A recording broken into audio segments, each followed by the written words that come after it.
నా ప్రభువైన యేసుక్రీస్తు నామమున శుభవందనాలు అండి. ఈరోజు దేవుని వాగ్దానం కీర్తన గ్రంథం 34వ అధ్యాయము 7వ వచనము.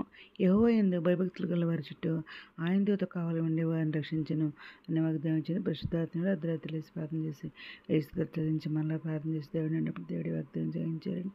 అన్నీ షాడోస్ పెట్టినానండి. చూడండి అక్కడ అయితే దేవుడు ఇక్కడ మరి మనం దివారాత్రి ప్రార్థన చేస్తున్నాం, స్తుతియాగం చేస్తున్నాం. బైబిల్ అయితే మరి నేను పూర్తిగా రాస్తానండి.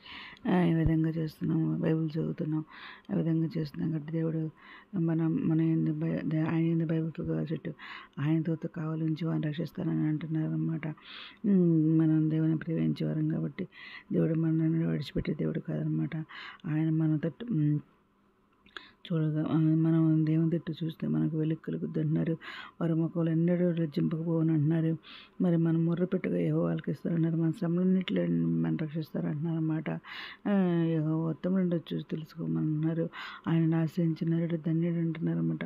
యెహోవా భక్తులారా మరి ఆయన భయభక్తులు కలిగి ఉంచమంటున్నారు అన్నమాట. ఆయన భయభక్తులు కలిగి ఉంచేవారికి ఏమీ కొదవలేదు అంటున్నారు అన్నమాట.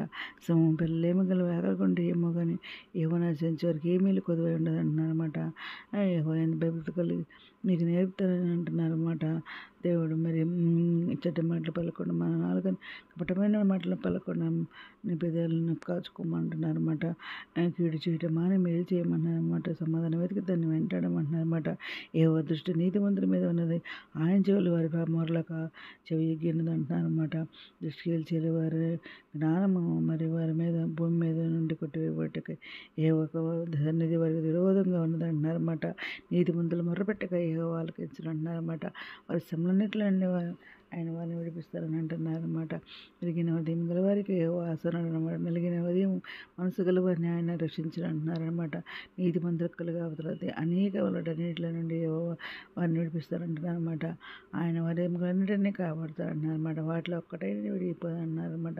చెడుతనం భక్తిహీనులను సంహరిస్తుంది అంటున్నారు. నీతిమంతులు దేశించేవారు అపరాధులుగా ఎంచబడతారంటున్నారు.